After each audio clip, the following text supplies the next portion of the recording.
Bienvenue dans ce nouveau billet de la Bourse en stress, en date donc du 14 avril 2023.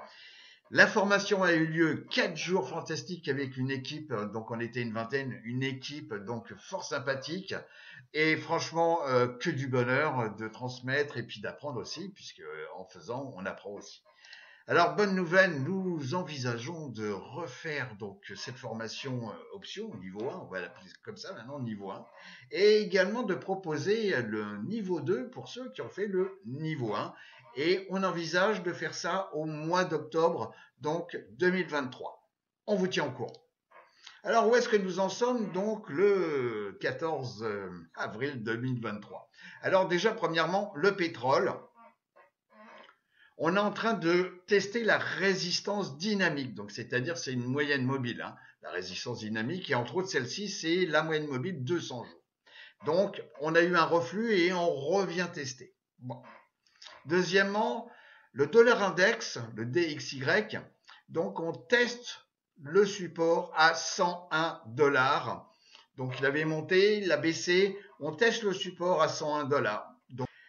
On est en train de tester avec les taux, donc sur 10 ans, on est à 3,52 et on vient de tester la résistance dynamique, qui est là aussi la moyenne mobile 200 jours. Vous voyez comme quoi c'est relativement amusant. Et puis, le SP500, on est en train de tester une résistance qui est relativement importante, hein, à 41,37. Enfin, 4137, voilà, 63 pour ceux qui veulent de la précision. Et puis l'euro par rapport au dollar, on est en train de tester le haut du canal baissier. Donc c'est pour ça que l'euro est remonté. Alors, on pourrait dire ça y est, l'euro est reparti, c'est une monnaie qui est reconnue, enfin, etc., etc. Donc on revient faire les tests arrondis à 1,10, mais qui est le haut du canal baissier. Et puis le VIX, on est sous les valeurs 20, comme on voit pendant la formation, valeurs importantes, et on teste les zones de support à 18,40, qui a été testé quand même plusieurs fois.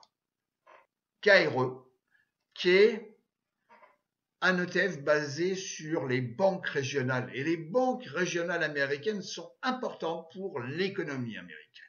XLF, donc, est l'ETF des grandes banques, ok, aux États-Unis, JP Morgan, etc., etc. Et bon, qui est un reflet, puisque effectivement, c'est la grosse finance, ok, mais l'économie est alimentée quand même par les banques régionales. Et là, c'est relativement intéressant parce que on voit que les banques, donc ici, c'est XLF, ok, les grosses banques, donc les institutions. Donc là, on est quand même dans un canal, vous voyez, qui végète, un canal horizontal. Alors que KRE, alors lui, on est parti vraiment, franchement, vers le sud. Et là, je dirais comme quoi il faut avoir une petite attention. Voilà, il faut se méfier. Alors, dans les news, voilà, comme on peut voir, etc. Donc, Warren Buffett a mis juste une petite information comme ça. Alors, est-ce qu'il faut en tenir rigueur? En tous les cas, voilà. Il a dit comme quoi on a eu des faillites et ce sont peut-être pas les dernières.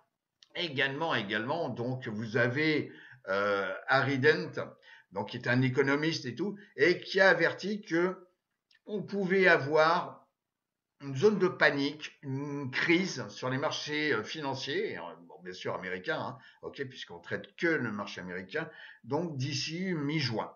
Bon, là aussi, je n'ai pas la boule de cristal, je vous donne de l'information et on va voir comme quoi on a également parfois le contraire. Le CPI, le Consumer Price Index, donc là aussi, c'est la magie, hein, c'est la magie du fait de pouvoir tripatouiller les chiffres, parce qu'il faut en être conscient. Là, effectivement, pour le mois de mars, on a une inflation qui a tendance à baisser, puisque le CPI, c'est l'inflation sur les produits donc consumer en dehors de la bouffe et du pétrole. Voilà, un food, voilà. Et donc 5% au mois de mars. Bon, est-ce que c'est une réalité? Je ne sais pas. En tous les cas, c'est un chiffre qui va calmer un petit peu les marchés. Et je vous rappelle que l'année dernière, en 2022, on était à 9%, donc à l'époque du mois de juin. Alors là aussi, c'est éternel. Vous savez, ça me rappelle, alors je dis pas comme quoi ça va pas se produire, mais en tous les cas, ça me rappelle les années 2009 où tout le monde disait, voilà, oh, ça y est, le dollar, c'est mort, c'est fini, etc. Je me souviens, alors ceux qui ont connu cette période sont capables de confirmer mes dires. Effectivement, tout le monde, beaucoup de personnes disaient comme quoi ça y est, le dollar était fini. Est-ce que le dollar est fini? euh, Ouais, alors on va dire c'est la Chine, le Brésil, ils sont en train, même l'Arabie Saoudite, ils sont en train. Bon, alors là je vous montre juste un petit graphique qui est relativement important. Ici vous avez donc le SP500, ici en bougie, et là c'est ce qu'on appelle le marché donc obligataire donc à haut rendement à travers l'ETF qui s'appelle HIG. Et là, il se passe quand même, vous voyez comme quoi, si on remonte dans le temps, il y a souvent une adéquation entre le HIG qui baisse et puis l'efficience de SP500. Là, même chose. Là, 2020, souvenez-vous, alors là, les deux, ils ont baissé fortement. Et là, ce qui est relativement intéressant, c'est que le SP500, on est venu ici, donc tester la moyenne mobile 200 semaines ici, et puis là, on a tendance à remonter.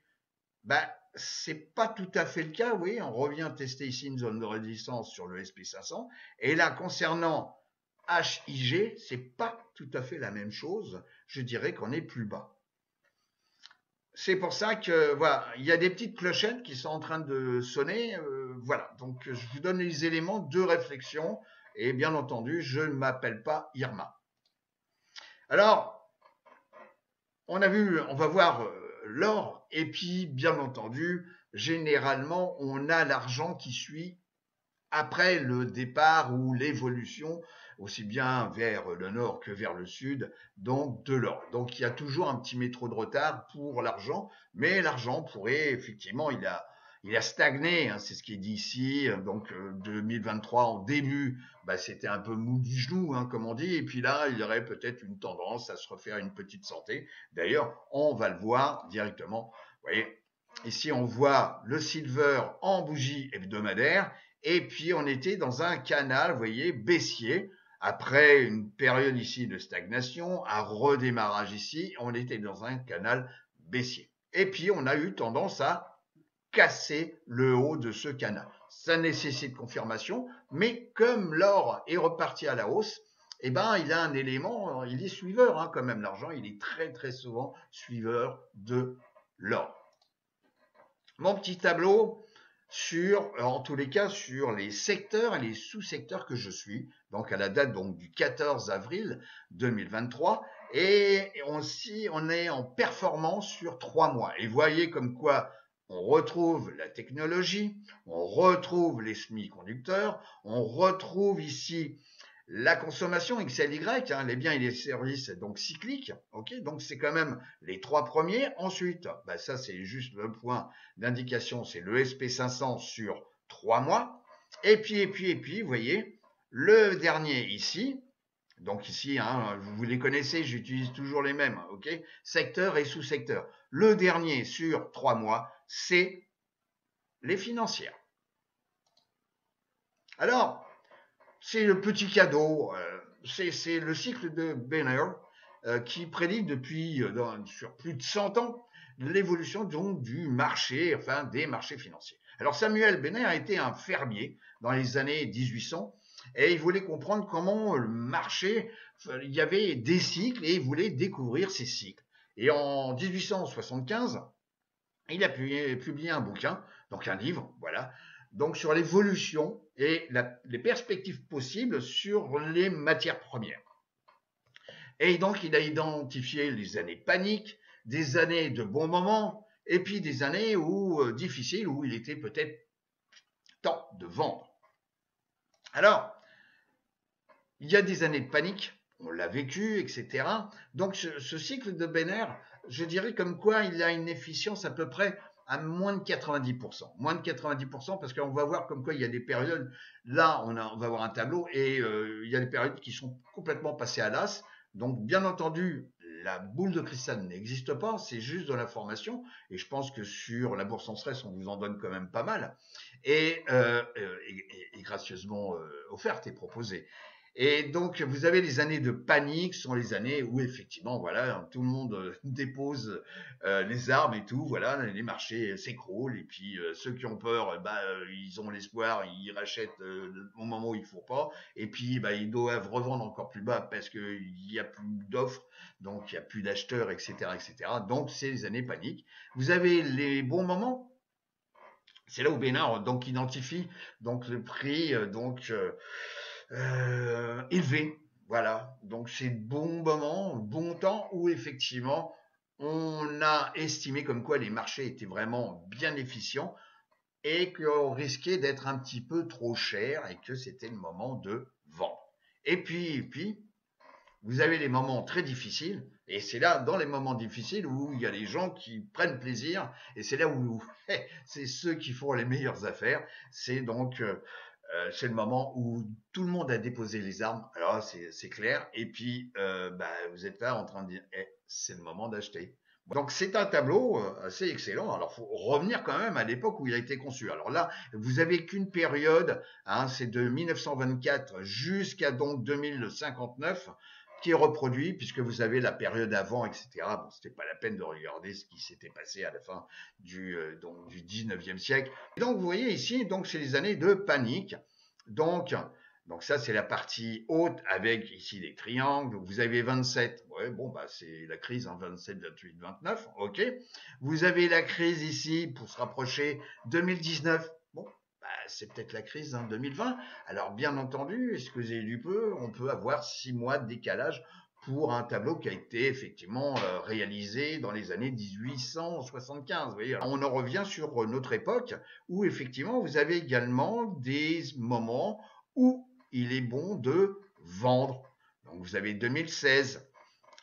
2016, donc voilà, est-ce que c'était une époque où il fallait vendre? Oui, peut-être, peut-être. Vous avez donc maintenant 2026, vous voyez. Et puis ici, vous avez donc les époques où il est peut-être intéressant de jeter un œil, voire les deux yeux, donc sur les marchés pour revenir dessus. Et c'est peut-être là où on fait des bonnes affaires, où les prix sont cassés, les soldes sont là. Et voilà. Donc c'est un petit tableau. J'en parle parce qu'effectivement, ça peut être intéressant. Il y a des vérités où effectivement vous avez des cycles qui se répètent. Est-ce que le hasard existe? Je pense que pas vraiment. Mais bon, à chacun est libre de penser ce qu'il veut. Et puis il y a d'autres tableaux, on voit ça pendant les formations, entre autres sur les options. Voilà. Le VIX en hebdomadaire. Alors, on voit que chaque époque, vous avez des paliers, vous avez des zones de support. Ici, on avait des zones de support à 8. Ici, on a eu des zones de support à 10. Ici, on a eu des zones de support à 15. Ici, les zones de support aux alentours des 18. Eh bien, vous voyez que cette zone, on l'a cassée, donc dans la semaine du 10 avril. Bon. Est-ce que le monde est beau? Est-ce qu'il ne risque rien, etc. Et que la volatilité au niveau des equities, donc là, dans le VIX, ça va perdurer et puis on va venir tester, voilà, en toute quiétude, le niveau des 15 dans les jours ou les semaines qui viennent. Je vous rappelle, hein, on est en bougie hebdomadaire. Alors, je dirais comme quoi il y a quelque chose d'intéressant à étudier, c'est la volatilité donc sur du court terme, donc 3 mois ici, à travers VIX 3M, et la volatilité un petit peu plus moyen terme, le VIX 6 mois. Pourquoi? Parce que la peur court terme est toujours moins importante que la peur moyen terme. On a toujours peur de se projeter dans 6 mois. Mais aujourd'hui, est-ce que nous avons peur? Non. Voilà. Donc généralement, quand on fait la division de l'un par l'autre, on voit bien comme quoi la volatilité moyen terme est toujours plus élevée que la volatilité court terme. Sauf quand vous avez des éléments, alors prévus ou imprévus, ça on ne va pas rentrer dans le débat, mais des moments, je dirais, plus difficiles. Et là, on a vécu un moment difficile où le très court terme a pris le pas, puisque c'est une division sur le moyen terme. Et puis là, subitement, vous voyez, Hein, c'est la crise financière des banques, je vous rappelle. Donc c'est courant mars. Et là, tout compte fait, il n'y a plus de crise, tout va bien. On va réinjecter un peu de fric. Voilà, bon, tout va bien. Là, c'est un peu la cocotte minute. Vous voyez, on a fermé le couvercle, le truc. Bon. Allez, ça devrait bien se passer.